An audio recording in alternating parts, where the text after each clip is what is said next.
आप देख रहे हैं अंबर टाइम्स। शहर के नेतृत्वकर्ता भले ही शहर की व्यवस्थाओं से संतुष्ट होकर अपने ही हाथों अपनी पीठ थपथपाएं, लेकिन उन्हीं के दल के नगर पटेल ने व्यवस्थाओं की पोल खोल कर रख दी। शहर के प्रथम नागरिक महापौर ने 3 दिन में 2 बड़े हमले करते हुए व्यवस्थाओं को कटघरे में खड़ा कर दिया। तमाम व्यवस्थाओं पर भड़के महापौर ने शुक्रवार को जिला अस्पताल का दौरा कर अस्पताल को नरक का तमगा दे दिया, जबकि इसके एक दिन पहले सफाई व्यवस्था का जायजा लिया और निगम कर्मियों को फटकार लगाते हुए कहा कि शहर का कबाड़ा कर रखा है। वायरल हुए यह वीडियो देखिए।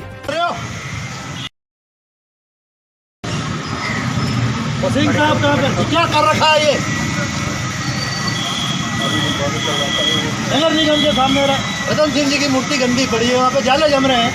हमारे नगर निगम में जाले जम रहे हैं। कबाड़ा कर रखा है पूरे शहर का, कबाड़ा कर रखा है पूरे शहर का, कबाड़ा कर रखा है पूरे शहर का। कोई भी देखते हैं पर हमारी नजर नहीं जाती है क्या? तुम यहाँ पे दरोगा हो?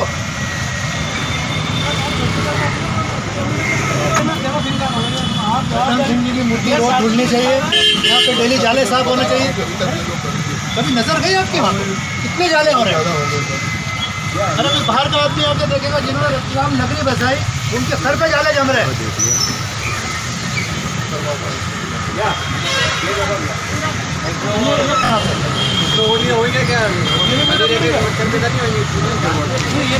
सुबह सफाई व्यवस्था का निरीक्षण करने पहुंचे महापौर प्रहलाद पटेल नगर निगम के सामने महाराजा रतन सिंह की प्रतिमा पर फैली गंदगी और जाले देखकर नाराज हो गए। महापौर ने सफाई दरोगा और सफाई व्यवस्था प्रभारी एपी सिंह को आड़े हाथों लेने में देर नहीं की और सड़क पर ही फटकार लगाते हुए कहा कि नगर निगम के सामने ही रतलाम के संस्थापक महाराजा रतन सिंह की प्रतिमा की यह हालत है तो शहर में सफाई की क्या हालत होगी। इसी बीच महापौर के मुंह से एक गाली भी निकल पड़ी। महापौर ने कहा कि तुम्हारे नगर निगम में जाले जम रहे हैं, महाराजा रतन सिंह की प्रतिमा स्थल पर गंदगी फैली है, शहर का कबाड़ा करके रखा है। सुनिए क्या कहा महापौर ने। मूर्ति रोज धुलनी चाहिए, यहाँ पे डेली जाले साफ होने चाहिए। कभी नजर गई आपके वहाँ पे कितने जाले हो रहे हैं? अरे तो बाहर का आदमी आके देखेगा जिन्होंने रतलाम नगरी बसाई, उनके सर पे जाले जम रहे हैं।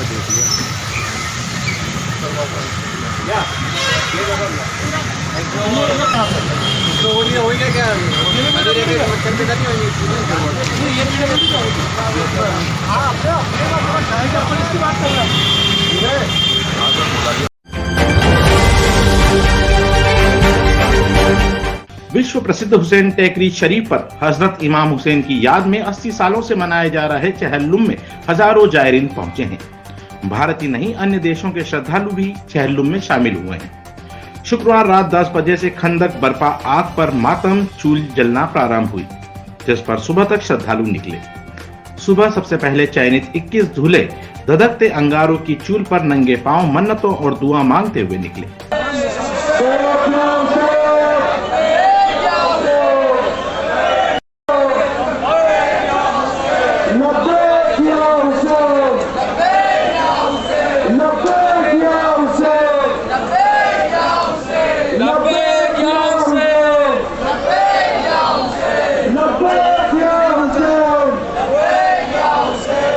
इमाम हुसैन और उनके परिवार ने करबला में जो तकलीफें उठाई थी उसी का याद में अंगारों से गुजरते हैं।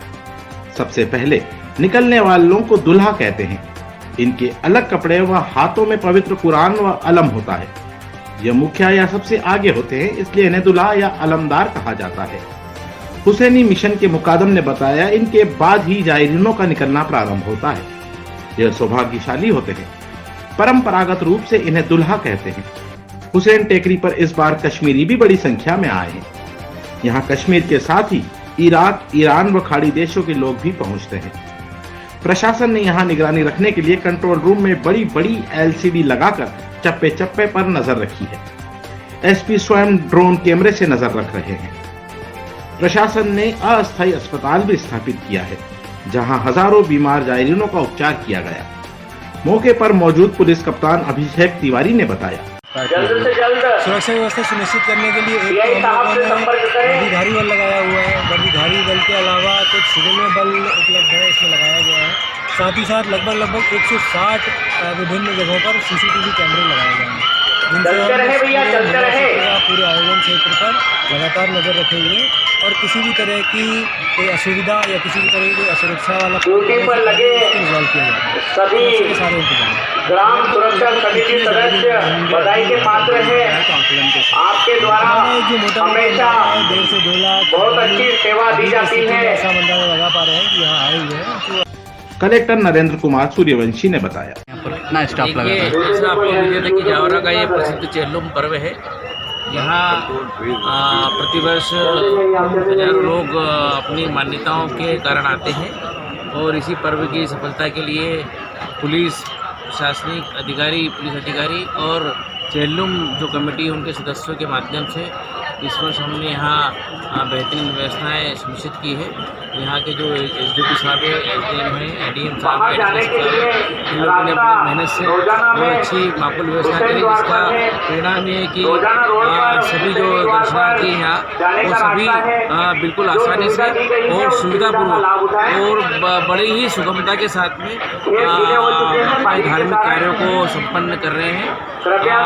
बेहतरीन व्यवस्था है। इसके लिए मैं यहाँ के जितने भी जो हमारे एसडीएम साहब है, एसडीपी साहब है, देता हूँ और चेल्लुम कमेटी को भी धन्यवाद देता हूँ कि उन्होंने अच्छी बेहतरीन व्यवस्था यहाँ पे करी, जिससे ये पर्व सुगमतापूर्वक संपादित हो रहा है। लगभग कितने के टारगेट था यहाँ पर, कितने श्रद्धालु आएंगे?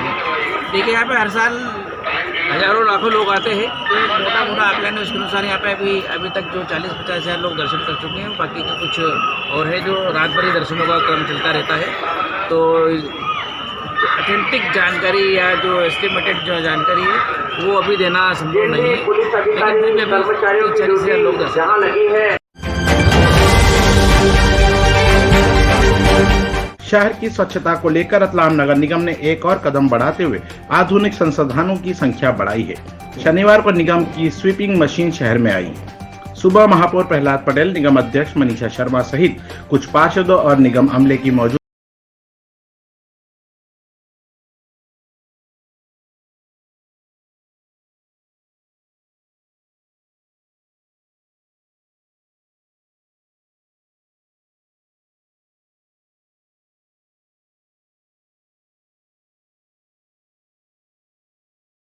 स्वीपिंग मशीन का विधिवत पूजन कर जनहित कार्यों के लिए समर्पित की। यह मशीन शहर की सड़कों पर झाड़ू लगाने का काम करेगी।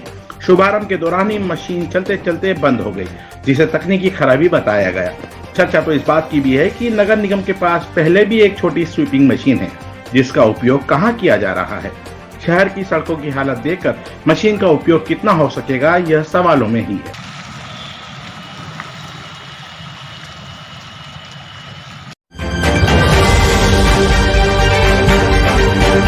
एक तरफ नगर निगम आयुक्त शहर के कचरा स्थानों को समाप्त करने के आदेश दे रहे हैं, तो दूसरी तरफ निगम कर्मी ही शहर में अघोषित ट्रेंचिंग ग्राउंड बनाकर साहब के आदेश को बेअसर कर रहे हैं। यह तस्वीर मित्र निवास रोड की है। लोकेंद्र भवन के ठीक सामने निगम के मार्केट के पास अंबेडकर खेल मैदान की जमीन पर बनाए गए कचरा घर का है। बताया जाता है कि इस अघोषित ट्रेंचिंग ग्राउंड पर स्वयं निगम के सफाई कर्मचारी ही कचरा फेंक जाते हैं।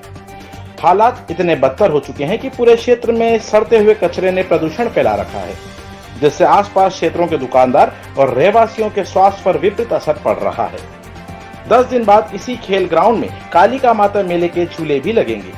बड़ी संख्या में नागरिक मेले में आएंगे, जो इस कचरे से परेशान होंगे। फैले पड़े कचरे के ढेर में मवेशियों के विचरण करना और बच्चों का कचरों में बिकने वाली चीजें ढूंढना भी विपरीत असर डाल रहा है। इस अघोषित ट्रेंचिंग ग्राउंड की शिकायत के बाद निगम ने कोई कार्रवाई नहीं की, तो एक दुकानदार ने सीएम हेल्पलाइन का सहारा लिया है।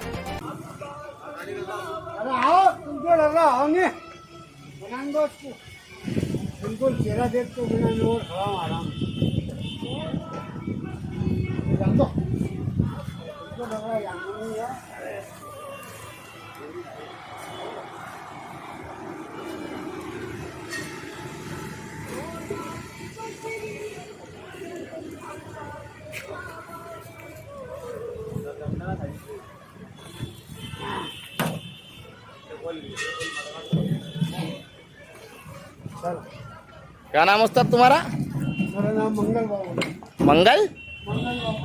मंगल बाबूलाल। शिकायतकर्ता ने बताया। क्या नाम है आपका? तकमील रहमान। भाई आपको में किस तरह की समस्या आ रही है, किस तरीके से आप परेशान हो रहे हो? सर मैं पिछले 1 महीने से बहुत ज़्यादा परेशान हूँ। यहाँ पे सारे रतलाम की गंदगी यहाँ फेंक के जाते हैं और इतनी बदबू आती है कि जिसकी हद नहीं। यहाँ से इतने मच्छर पैदा होते हैं कि हम सब काम करने वाले हम 4-5 भैया काम करते हैं, जिसमें से एक को डेंगू हुआ अभी फिलहाल यहाँ की गंदगी से। और अभी आने वाले समय में यहाँ मेला लगने वाला है, यहाँ पे झूला आएंगे, बच्चे लगाते हैं, बुजुर्ग आएंगे, अब उनको भी परेशानी होगी, गंदगी का सामना करना पड़ेगा और मच्छर काटेंगे, तो ये बीमारी का घर है कुल मिलाकर। तो इसलिए मेरी नगर निगम के आयुक्त और अपने महापौर जी से निवेदन है कि यहाँ की गंदगी साफ़ करी जाए, ताकि आने वाले दिनों में जो मेला लग रहा है उनको भी परेशानी नहीं हो और हम जो काम करने वाले सालों से काम करें हमें भी परेशानी नहीं हो। पूरा मार्केट बदबू से भरा रहता है, जब कोई आता है कि बदबू का तो हमें बोलना पड़ता है या स्ट्रेचिंग ग्राउंड बना दिया है। तो मेहरबानी करके स्ट्रेचिंग ग्राउंड को ख़त्म करा जाए ताकि परेशानी नहीं हो आने वाले लोगों को और हमें भी परेशानी नहीं हो। और नगर निगम के जो कर्मचारी यहाँ पे कचरा डालने आते हैं, हम उनको ना बोलते हैं कि यहाँ मत डालो, तो बोल रहे कि जो हो तुम्हारे से कर लो। आज ही मैंने एक वीडियो बनाया है जिसपे से बोलता है कि हाँ बना लो, मेरा नाम बाबूलाल है, और कचरा डाल के चले गया। सर ये आज के कचरा जो डला हुआ है भी दिख रहा है आपको, ये आज के कचरा है। बाकी मतलब नगर निगम वाले भी इतने पावर में है कि आप जो इच्छा हो कर लो, आप जिससे शिकायत करना हो करना, हम तो यहाँ डालेंगे। ये बात नहीं होती। नगर निगम का जो काम है वो काम करे ज़्यादा अच्छा है। करीब 3 महीने पहले बक्तन की बावड़ी क्षेत्र में कुएं से मिले एक युवक के शव की शिनाख्त पलसोड़ी निवासी नरेंद्र प्रजापत के रूप में हुई थी। तब से अब तक कोई कार्रवाई नहीं होने से मृतक के नाराज परिवार ने पलसोड़ा में चक्का जाम कर प्रशासन को जगाने का प्रयास किया। परिजन इसे हत्या होने का आरोप लगा रहे हैं। परिजनों का कहना है कि ना तो पुलिस कोई जांच कर रही है और ना ही मुआवजा मिला है। भाई दौलत प्रजापत ने बताया, मेरे भाई की दुर्घटना हुई है, 3 महीने हो गए, कोई कार्रवाई नहीं हो रही है। मैंने जन आवेदन दे दिया, एसपी साहब को दे दिया, कोई कार्रवाई नहीं हुई।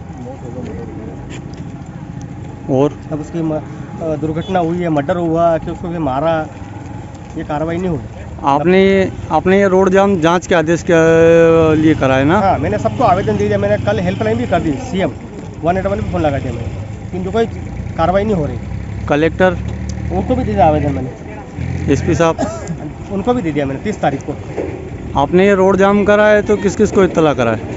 मेरे पंचायत बॉडी को बुलाया था मैंने, पंचायत बॉडी मेरे पंचायत कर्मचारी मेरे सरपंच साहब को बुलाया मैंने मेरे उत्तर को बुलाया मैंने, तो मेरे कार्रवाई करवाओ यार। पुलिस प्रशासन को किस किस को इत्तला करा? सूचना दे दी है, मेरे सरपंच साहब ने दी है, सूचना दी है, सामने की लाभ है। तो मेरी कार्रवाई नहीं हो रही, इसलिए मैं रोड बंद कर रहा हूँ। नहीं तो मैं आत्महत्या कर लूँगा।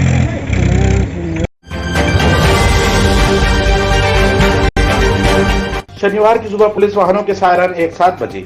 एक के पीछे एक गाड़ियों का काफिला और उनके पीछे 2 पहिया वाहनों पर चीताफोर सड़कों से निकले। वाहनों को देख राहगीर भी आश्चर्य में पड़ गए और एक दूसरे से पूछते नजर आए कि क्या माजरा है। तब तक कुछ देर बाद पता चला कि पुलिस का फ्लैग मार्च है, जो आगामी त्योहारों पर कानून व्यवस्था बनाए रखने और जनता को यह संदेश देना था कि शहर में चीताफोर तैनात है, जिसकी हर तरफ नजरें लगी हुई है। पुलिस ने इस फ्लैग मार्च में सभी थानों के TI और चीता फोर्स के जवान शरीक रहे।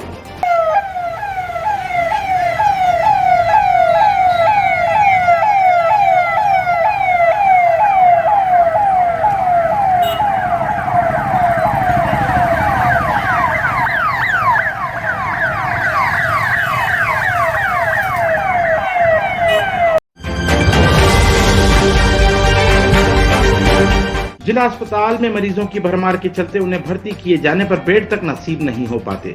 वहीं दूसरी ओर रतलाम जिले के आलोट में अस्पताल में खाली पड़े बेड पर श्वान आराम फरमा रहे हैं। जी हां, इसका वीडियो भी सोशल मीडिया पर तेजी से वायरल हो रहा है, जिसके चलते हर कोई स्वास्थ्य विभाग के अमले को कोसता नजर आ रहा है। इन सब के बीच जिम्मेदार कुछ और ही राग अलापने में लगे हैं। सरकारी अस्पताल की दुर्दशा का वीडियो सामने आने के बाद हर कोई इस मामले से अपना पल्ला झाड़ने में लगा है।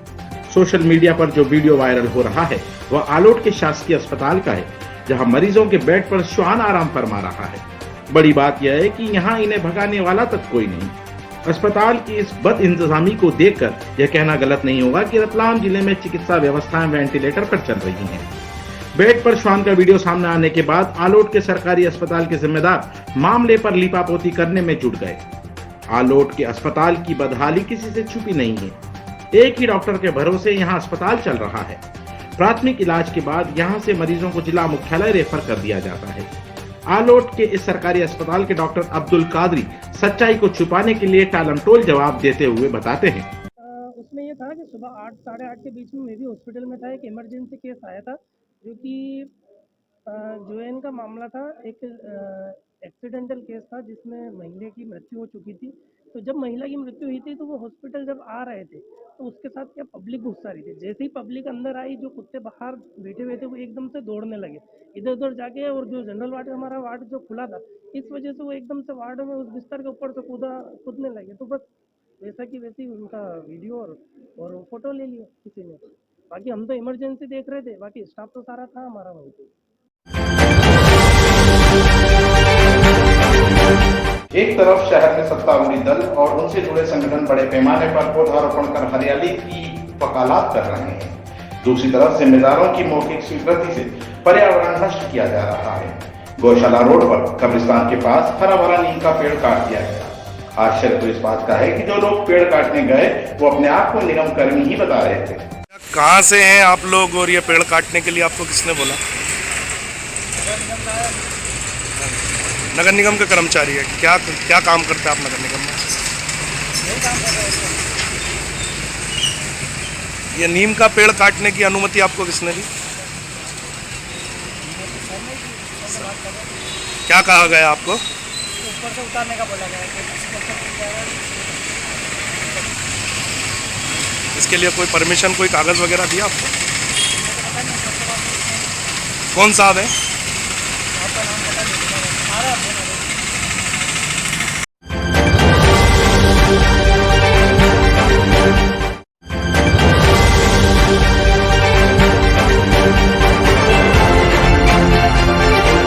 आप देख रहे हैं अंबर टाइम्स।